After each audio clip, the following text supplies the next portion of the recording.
corpo de Cristo que se faz presente, todos os obreiros, cooperadores dessa casa. Que Deus continue abençoando vocês e guardando a vida de vocês. Já aproveitando, também quero parabenizar todos os papais aqui que estão presentes. Que Deus continue abençoando a vida de vocês, prosperando o caminho de vocês.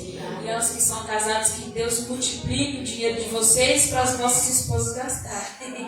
Em nome de Jesus. Você que trouxe a sua Bíblia, abra ela comigo. Do Evangelho de Jesus, descrito por Lucas. Glória a Deus. O seu capítulo vai ser o de número 15. O versículo vai ser o de número 11.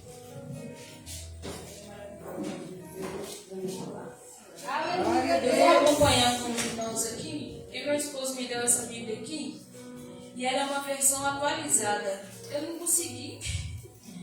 consegui muito me familiarizar ainda com ela, não. Mas vamos lá? Amém. Todos encontraram? Amém. Quem achou diz amém. Amém. Quem não achou diz espere por mim. Está todo mundo afiado, né? E disse, um certo homem que tinha 2 filhos, e o mais moço deles disse ao pai: Pai, dá-me a parte da fazenda que me pertence. E ele repartiu por eles a fazenda. E poucos dias depois, o filho mais novo, ajuntando tudo, partiu para uma terra longínqua, e ali desperdiçou a sua fazenda, vivendo dissolutamente. E havendo ele gastado tudo, houve naquela terra uma grande fome, e começou a padecer de necessidades. E chegou-se a um dos cidadãos daquela terra, o qual mandou para os seus campos apacentar porcos. E desejava encher o seu estômago com as bolotas que os porcos comiam, e ninguém lhe dava nada.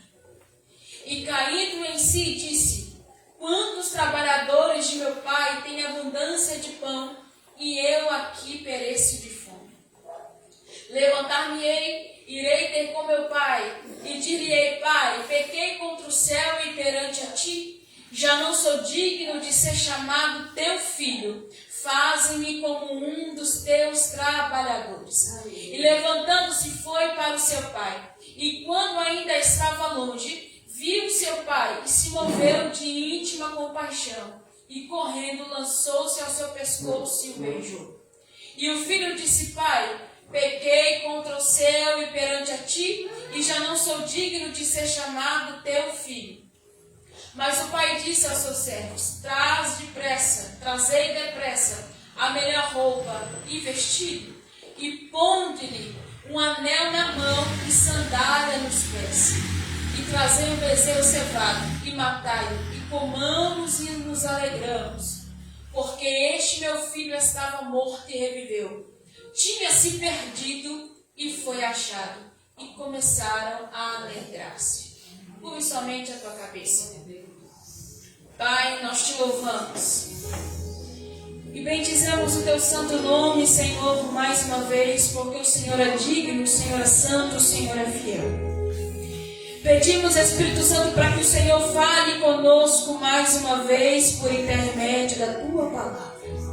Senhor, porque aqui não tem quem faz, aqui não tem quem é, aqui existe dependência do teu Espírito. E é nessa qualidade que nós nos encontramos aqui essa noite. Por isso, fique à vontade, Espírito Santo, para curar no nosso meio. Fique à vontade, Espírito Santo, para sarar no nosso meio, porque este altar é teu e essa igreja é do Senhor. Pai, a tua palavra diz que o Senhor é quem sonda e esquadrinha o nosso coração. E o Senhor conhece o nosso deitar e também o nosso levantar. Por isso eu acredito que antes mesmo desse dia chegar, o Senhor já sabia quem é que entraria por essas portas. Por isso, Espírito Santo, cuide de nós, de cada coração, e que a sua palavra, Deus, traga resultado, em nome do Pai, do Filho e do Espírito Santo de Deus. Você que pode, se assente no Senhor. Glória a Deus! Maravilhoso é o Senhor! Aleluia!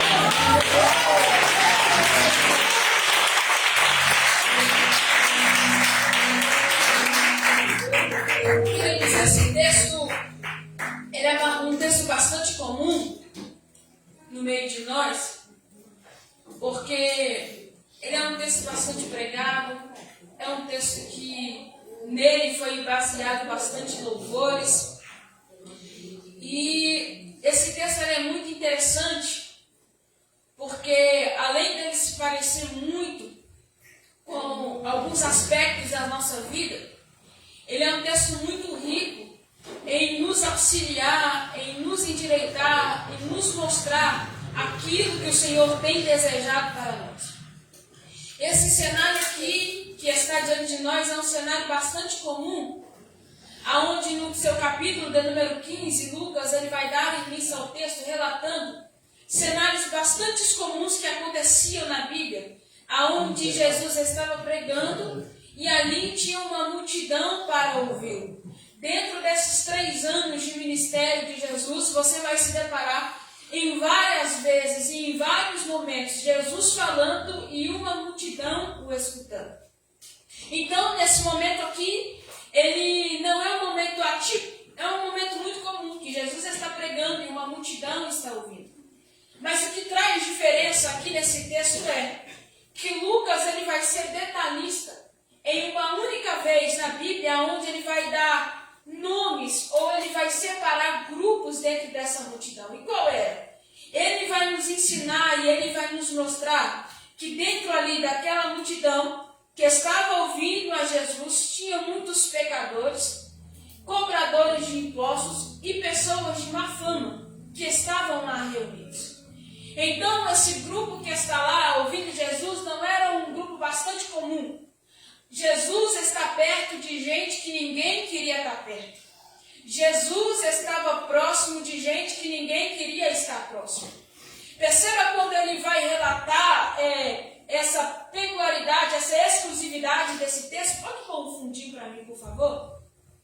Perceba que ele vai ser claro em dizer que esse grupo não é um grupo comum, mas era um grupo atípico, onde pessoas que ninguém queria estar perto, pessoas que ninguém queria andar, pessoas que ninguém dava nada, Jesus fazia questão de estar com ele e de andar com ele. Eu dou graças a Deus por isso aqui, porque um dia eu também fui alguém que ninguém queria andar, que ninguém queria estar perto, mas Jesus foi lá, me achou, me resgatou, me levantou.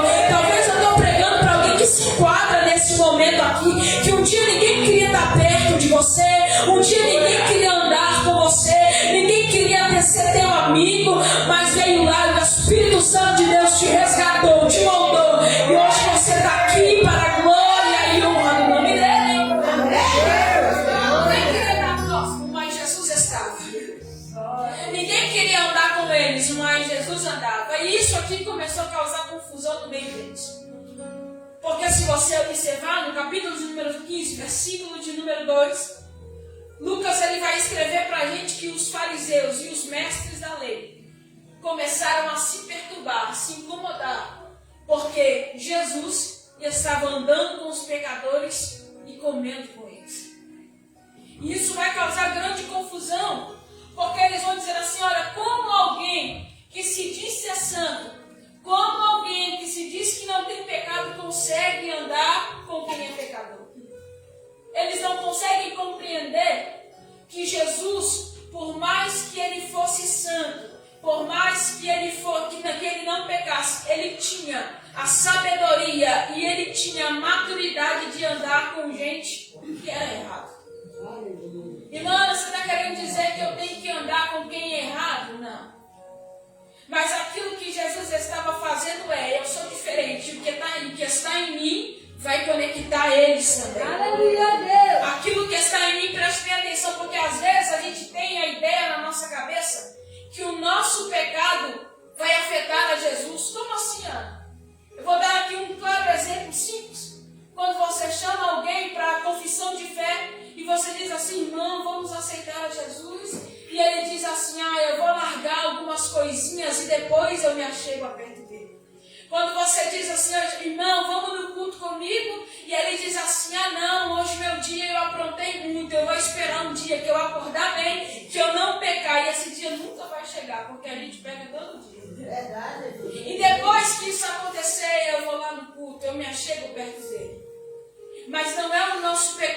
contamina Jesus é a santidade dele que entra dentro da gente e transforma a nossa vida. E eles ficaram perturbados, por que esse Jesus está andando com esses pecadores? E muito sabiamente, com muita paciência, Jesus então vai começar a falar para eles, para esses grupos, tanto para os pecadores, para os coletores de impostos, para as pessoas de má fama, também para os fariseus e para os mestres da lei. E dentro dessa pregação que Jesus ele vai começar a fazer, ele vai começar a falar sobre a parábola da ovelha perdida. E depois ele vai falar sobre a mulher que perdeu a sua dádiva. Jesus ele vai começar a falar então sobre algumas percas para aquelas pessoas. Porque se você observar bem, nós conseguimos lidar com muitas coisas. Mas se tem alguma coisa que o ser humano tem dificuldade de lidar, são com as percas. Nós temos dificuldade de lidar com elas. Seja ela material, seja ela física, seja ela espiritual, seja de qualquer maneira, seja de coisas de grande valor, de pequeno valor, nós temos essa dificuldade de lidar com percas. A gente fica laboreando aquilo por muito tempo, por mais simples que seja. Então agora Jesus vai começar a falar sobre percas para aquelas pessoas. Ele vai falar sobre a ovelha que se perdeu, sobre a mulher que perdeu a dracma, e agora ele também vai começar a falar sobre esse filho que foi embora, sobre esse pai que perde esse filho.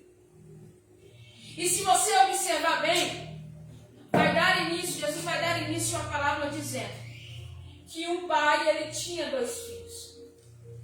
E o mais moço deles vai pedir para o pai uma parte que lhe cabia da herança. E isso aqui já começa a causar espanto no ouvido deles. Porque no Oriente Médio, naquela época, para um filho chegar até o pai e pedir a herança, era uma ofensa muito grande. Por quê? Porque você sabe que até hoje só se recebe herança quando alguém morre. Então, quando Jesus começa explicando isso, parece que a ideia que esse menino está traduzindo é: eu não me importo do jeito que meu pai esteja, se seja vivo, se seja morto. Eu só quero uma parte que me cabe. E esse menino vai dizer assim: olha, pai, me dá a parte que me cabe da herança. Que ele vai embora, que ele vai partir, que ele tem outros planos que não incluem o pai. Eu acho interessante isso aqui, porque ninguém nasce do dia para a noite com a ideia de que vai embora. Ninguém acorda e diz assim: ah, quer saber? Hoje eu vou embora desse negócio. Não gostei daqui. Não. Eu imagino que essa ideia de partir já vinha sendo trabalhada na mente desse menino há alguns dias. Em algum dia ele teve um descontentamento. No outro dia ele se desanimou com alguma coisa. E aí ele começa a projetar na sua cabeça a ideia e a possibilidade de ir embora. E ele faz isso. Só que quando ele faz isso, ele assume um risco muito grande. Por quê? Porque naquela época, quando um filho fazia isso, quando ele tratava o pai com essa arrogância, com essa ignorância, com esse desrespeito, pela lei o pai teria a autoridade, a obrigação de levar esse filho até os anciões, para que ele fosse disciplinado. E pelo grau que eu estava querendo dizer agora mesmo, até perdi a palavra. Pelo grau os irmãos me ajudam que ele estava fazendo com o pai? Não é má criação. A palavra não é essa. Mas pelo jeito que ele estava tratando o pai, para melhor dizer assim, para ficar mais claro, pela sentença que lhe cabia, segundo a lei, é que ele fosse apedrejado, que ele fosse morto. Mas o pai ele não vai fazer isso. Ele vai resolver dar para o menino a parte que lhe cabia da herança para que ele fosse embora, mesmo que longe, mas que estivesse vivo. Eu acho muito lindo isso aqui. Porque o pai ele não vê com a justiça que a gente vê. Porque se fôssemos nós no dia de hoje, talvez nós levaríamos ele para a sentença para que ele fosse disciplinado. Mas o pai ele faz diferente. Perceba que nas parábolas que Jesus ele vai contar, é a ovelha que se perde e foi achada. Ou a mulher que perde a dracma e ela vai acender a candeia para que a procure? Só que em nenhum momento você vai ver o pai saindo do lugar que está para ir atrás do filho que decidiu ir. Ele não faz isso. E o que é interessante nesse texto é que esse menino decide ir. E o perigoso é que ele vai usar a calculadora do presente para calcular o futuro. Como assim? Porque no presente ele está com dinheiro. No presente ele está com saúde. No presente, se precisar, ele tem casa para dormir. Mas olha só o que vai acontecer. Pegando toda a parte da sua herança, esse menino vai embora para uma terra muito longe. E a Bíblia diz que ele vai começar a gastar a sua herança dissolutamente. Perceba que ele está gastando algo que ele não conquistou, mas que ele herdou. E gastando dissolutamente, vai haver um momento em que não vai ter dinheiro nenhum. E a terra, aonde ele está agora, começa a passar por um momento de crise financeira. Uma fome terrível. Uma escassez muito grande. E o perigo do filho querer sair da casa do pai, usando a calculadora do presente no futuro, é que ele até consegue ver o caminho que ele vai seguir no presente, mas ele não consegue prever aquilo que espera ele no futuro. E isso é preocupante. Porque muitas das vezes nós tomamos alguns tipos de decisão calculando no presente, sem saber, ou a gente esquece que nós não temos condições de prever o nosso futuro. O Espírito de Deus me trouxe aqui para falar com algumas pessoas. Porque tem gente que está querendo abandonar alguns certos lugares, calculando, usando a calculadora do presente, mas você se esqueceu que você não tem previsão do futuro. O Espírito me trouxe para dizer para alguém aqui que tem gente que está querendo tomar algumas decisões precipitadas, pensando somente no presente, se esquecendo que você não tem visão do futuro. Mas o Senhor me trouxe aqui para preservar você, para dizer, fica tranquilo, fica calmo, descansa na minha presença, porque ainda que seja difícil, melhor ainda está em mim. Ainda que seja doloroso, na minha presença é melhor. Ainda que seja difícil, ainda que seja doloroso, aqui ainda é o melhor.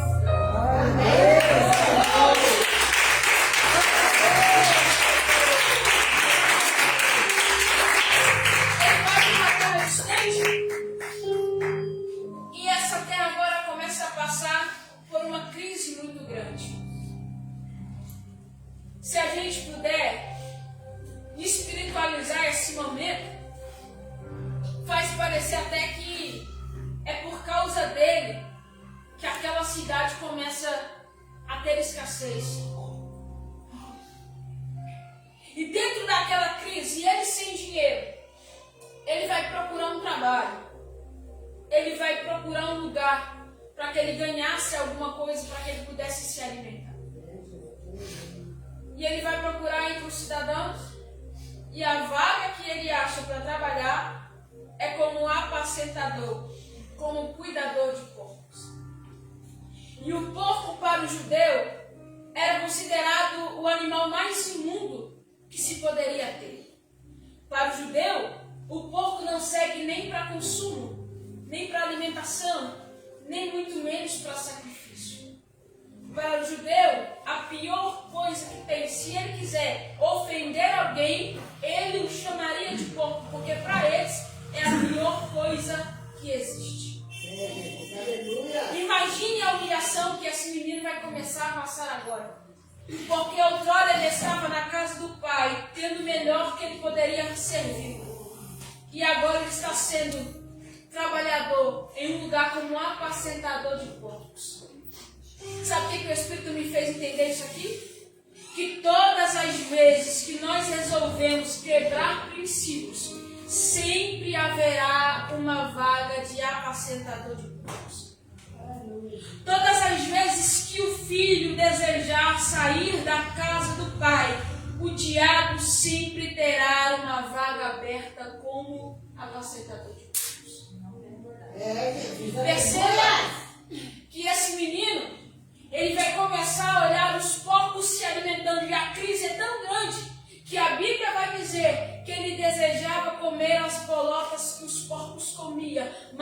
ninguém lhe dava nada. Imagina o nível que esse menino chegou. Em que até bolotas dos porcos, que para eles era o animal mais impuro que tinha, nem isso ele tinha para comer.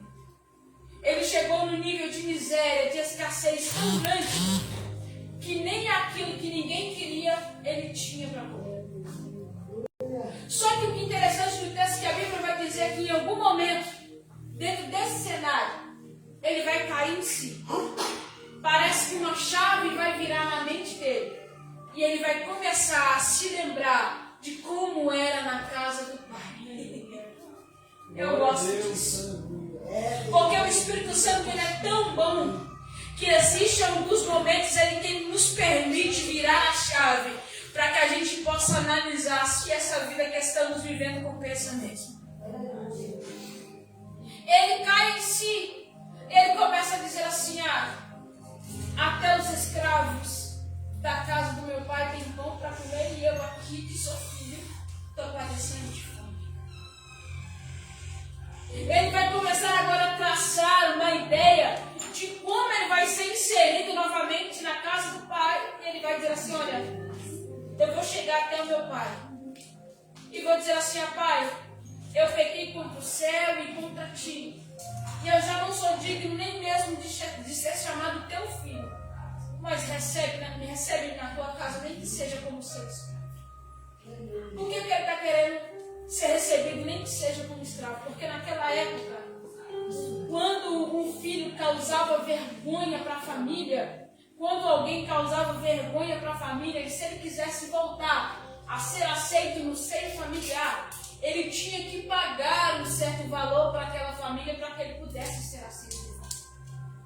Então é por isso que ele começa a calcular, e ele vai dizer assim: olha, eu prefiro voltar para a casa do meu pai e trabalhar e pagar para que eu seja aceito de novo, do que permanecer do jeito que eu estou.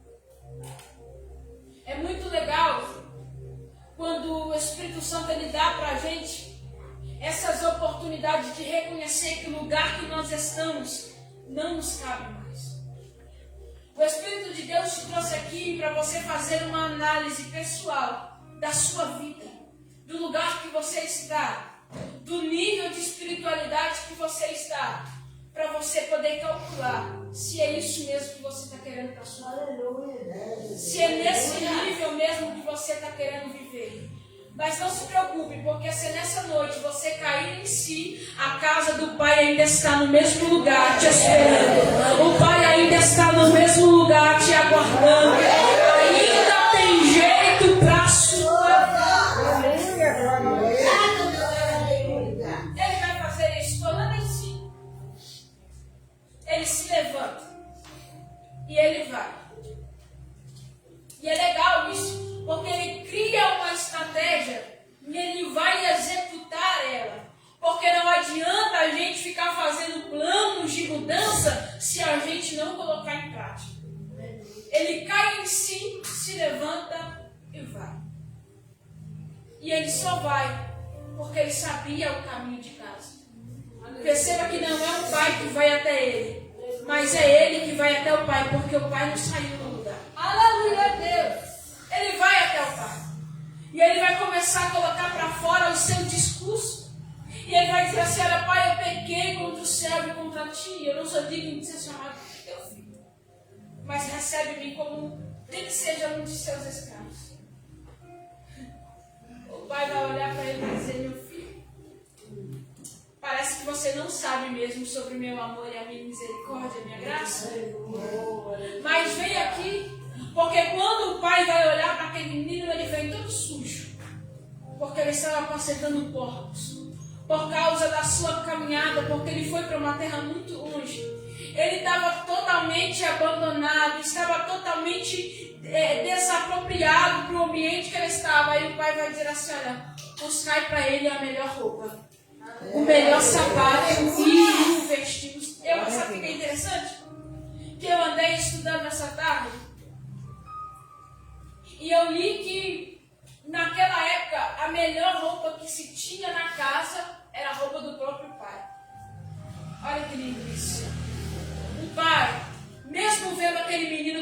sujo, todo mal arrumado, mesmo que tenha abandonado os seus princípios e a sua ordem, ele vai pegar aquilo que está nele, aquilo que é dele, e vai colocar naquele menino. Talvez você chegou aqui hoje como esse menino, que um dia esteve na casa do pai, que um dia andou pela casa do pai, usufruiu das coisas que o pai tinha, foi embora, e agora está aí carregando máculas no caminho, mas não se preocupa, porque o pai tem coisa nova para te entregar. Ele tem anel novo para colocar no teu dedo,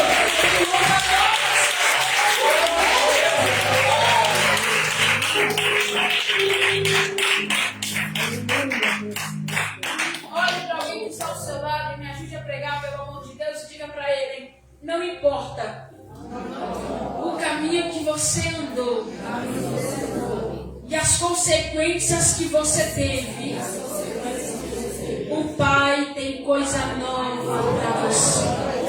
Não, fala forte, fala com fé, segura na mão dele e diga: não importa onde você andou, não importa as consequências, o Pai tem coisa nova para você. O Pai tem anel novo para colocar no seu dedo. Ele tem sandália nova para calçar os seus pés. O diabo pensou que ia matar você nessa vergonha. O diabo pensou que ia ceifar a sua vida nesse nível. Mas o Espírito de Deus está aqui essa noite para te dizer: vem, meu filho, que hoje tem roupa nova para você. Vem, meu filho, que tem sandália.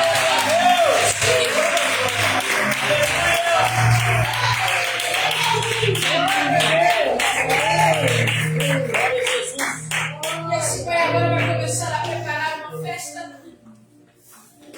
para celebrar que aquele filho que tinha se perdido foi achado. E aí chegou o irmão mais velho em determinado momento da festa. E quando ele olha para aquela bagunça que estava acontecendo, ele começa a pensar: o que é isso que está acontecendo ali? Vou dar uma olhada. E quando ele se dá por si, era o pai que estava preparando uma festa para o filho que havia ido embora, que foi retornado. E aí ele começa agora a sentir ciúmes no seu coração. E o seu coração agora, por um orgulho, ele vai começar a dizer para o pai: pai, o senhor nunca matou um novilho para mim comer com meus amigos? Mas para esse menino que pegou o nosso dinheiro, pegou a nossa fazenda, pegou a nossa reserva e gastou dissolutamente, o Senhor está fazendo festa para ele.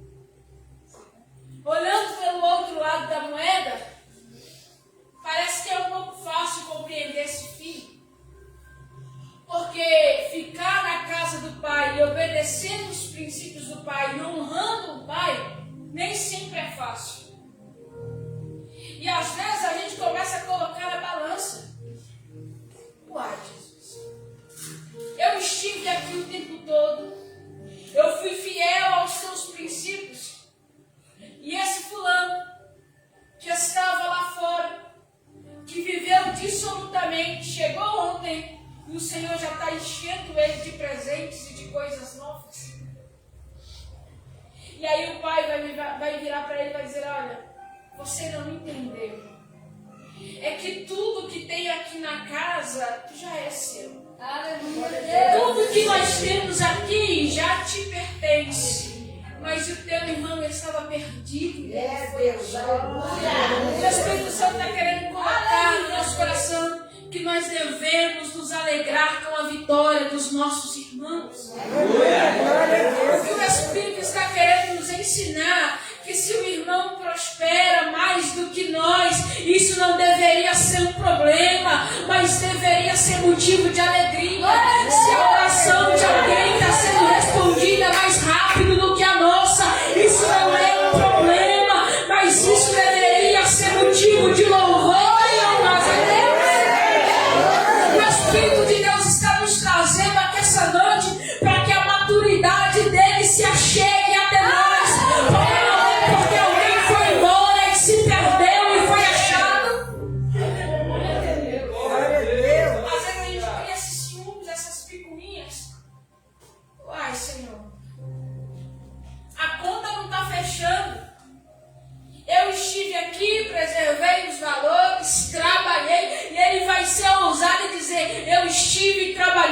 que nem um escravo. E esse aí que chegou ontem já está ganhando oportunidade, já está ganhando festa, já está ganhando fama, já está ganhando roupa nova. E o Espírito está querendo trazer sobre nós essa maturidade. Tudo que tem aqui já é nosso. Tudo que tem aqui já é seu, mas o que estava perdido foi achado. Isso deve ser comemorado. Vire para alguém que está ao seu lado e diga: a honra de Deus sobre a sua vida não me incomoda, mas muito me alegra.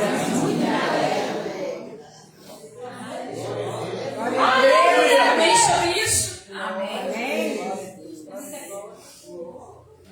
Você lembra da parábola sobre a moeda? Um certo senhor chamou alguns homens para trabalhar. E aí eles combinam o valor. Olha, você vai trabalhar para mim e no final do dia eu vou te dar uma moeda. Colocando para os dias de hoje, esses homens vão começar a trabalhar. Suponhamos que o final do expediente seria às 19 horas. Quando está dando mais ou menos umas 5:30 da tarde, esse senhor aparece com mais um homem e coloca ele para trabalhar. Quando das 7 horas chegou a hora do pagamento, esse mesmo homem vai receber a mesma quantidade do que as pessoas que chegaram cedo. E eles vão indagar. Aquele homem vai dizer assim: olha, isso é injusto, porque nós viemos aqui desde cedo para trabalhar. E esse homem que chegou no final do dia está recebendo a mesma quantidade do que a nossa. Sabe o que ele vai responder? Eu lhes paguei aquilo que nós havíamos combinado. Sabe o que o Espírito Santo está querendo colocar sobre nós? É que nós não devemos colocar a justiça dele pautada na nossa. Nós não devemos colocar a imagem que a gente tem sobre a consequência na vida do outro na visão de Deus. Porque o Senhor, ele não vê como a gente vê.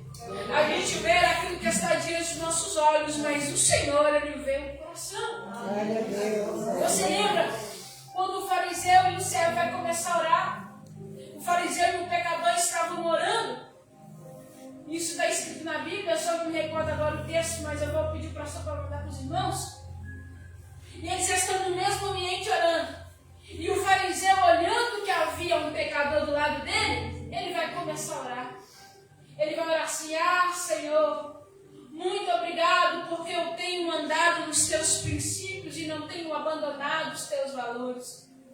Obrigado, Senhor, porque eu tenho buscado andar em santidade. Obrigado, Senhor, porque eu tive a oportunidade de pecar e não pequei, e eu sou o mais santo de todos os santos. E do outro lado havia um pecador, e a oração dele era: Senhor, eu sou um pobre e miserável. Eu não merecia nem estar aqui, mas pela tua graça e misericórdia, o Senhor me aceitou. A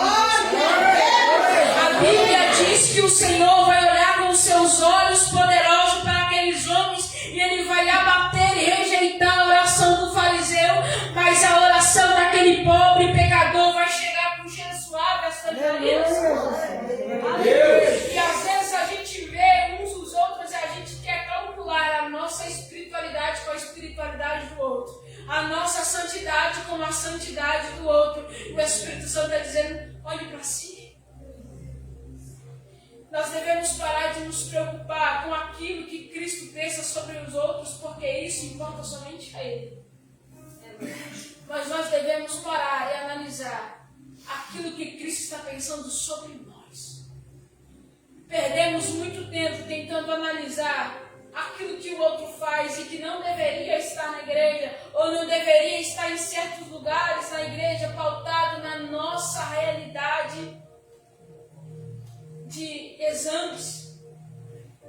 Mas nós devemos parar um pouco e olhar sobre nós. Devemos nos analisar a si mesmo, porque só assim nós alcançamos a misericórdia. Aleluia! Porque só assim nós alcançamos a graça. Glória a Deus!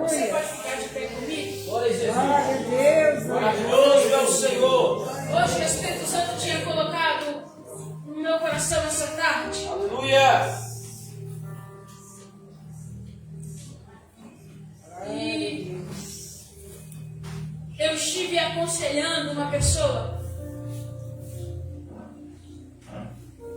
nessa semana, e é uma pessoa que tem uma certa influência no nosso mundo, né, gospel. E por um dado momento essa pessoa ela falhou, ela errou, ela pecou. E por infelicidade, alguém expôs o pecado dessa pessoa.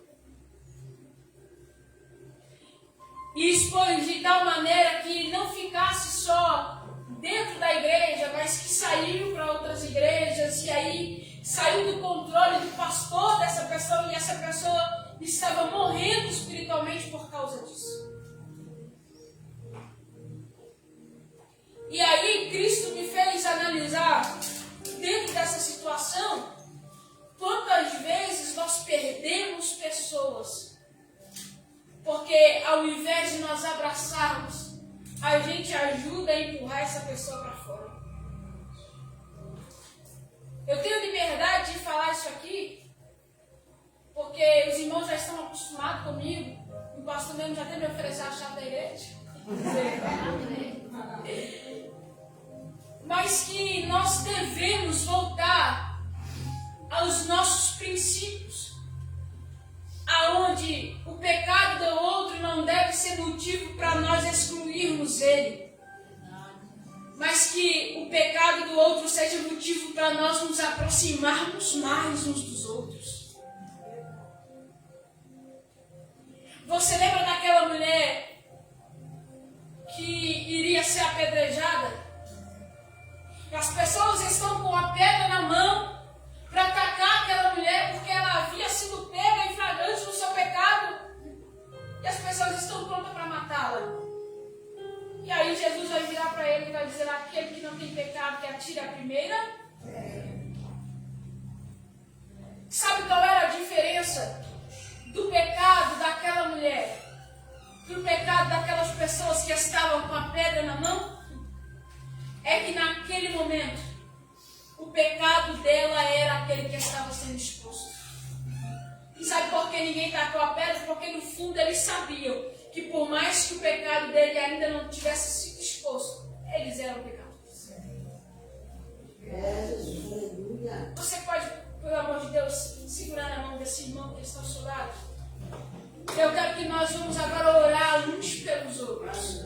Aleluia. Porque a ideia do diabo é minar a nossa mente, nos acusando dos nossos pecados. Fazendo assim, ele nos cega e nos paralisa para que nós não nos acheguemos até a Deus. Mas essa noite, tudo aquilo que te impede de chegar até Ele, tudo aquilo que te impede de reatar amizade com Ele, tudo aquilo que te impede de se aproximar dEle, vai cair por terra aqui essa noite. Porque aquilo que está na vida desse irmão que está ao seu lado, vai passar para você e agora, em nome de Jesus. Pode levantar no fundo aí mais um pouquinho. Oh, Espírito Santo. Deus nos trouxe aqui essa noite para nos tratar como igreja. Quanta gente está ferida, quanta gente está machucada, quanta gente não vive mais uma vida de oração, nível de espiritual mais alto, porque está preso nas acusações do diabo acerca dos seus pecados. Mas o Espírito Santo de Deus te trouxe aqui essa noite para te dizer que nenhuma condenação há para aqueles que estão em Cristo.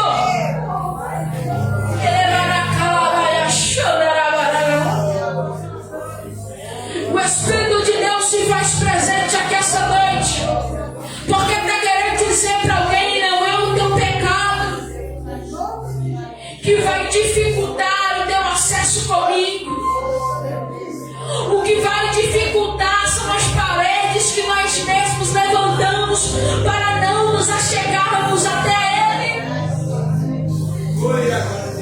O Espírito Santo está dizendo para alguém: eu estou com saudade de você. Eu vim aqui para quebrar todo espírito de acusação na sua mente hoje.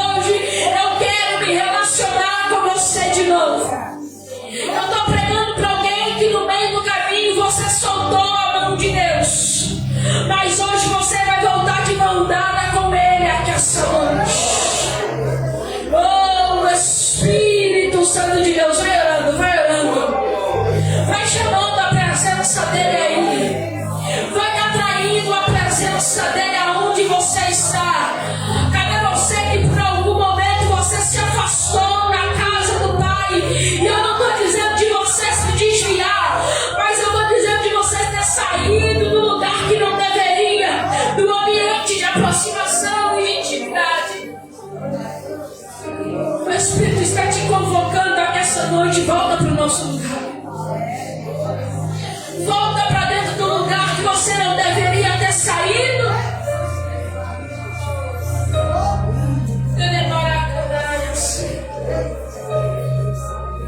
O Espírito Santo está dizendo para alguém: eu estou com saudade de me relacionar com você. E nessa noite nenhuma condenação vai prevalecer sobre a tua vida, porque a minha graça te alcança aqui essa noite. O meu poder se aperfeiçoa sobre as tuas fraquezas. Oh, Espírito Santo, nós te louvamos, porque ainda que nós pecamos, ainda que nós erramos, a tua graça vem sobre nós. Nós te louvamos, Espírito Santo, porque o teu poder tem se aperfeiçoado na nossa fraqueza. Oh, Espírito Santo, vai chamando a presença dele. Vem reconstruindo o lugar da comunhão. Vem dizendo para ele: Senhor, eu preciso de vestes novas. Eu preciso de sandálias novas sobre os meus pés. Eu preciso, Senhor, de um novo coração diante da tua presença. Eu vou dar um minuto para você falar com ele. Glória a Deus. Aí me dá disposição para aprender de ti. Oh, Espírito. Me dá disposição para mergulhar. Já tem gente orando na presença dele. Na oração. É porque sabe que não há lugar melhor do que estar na presença dele. Já tem gente se derramando na presença dele, porque sabe, Eu quero por mais difícil que seja a nossa caminhada, aqui e ali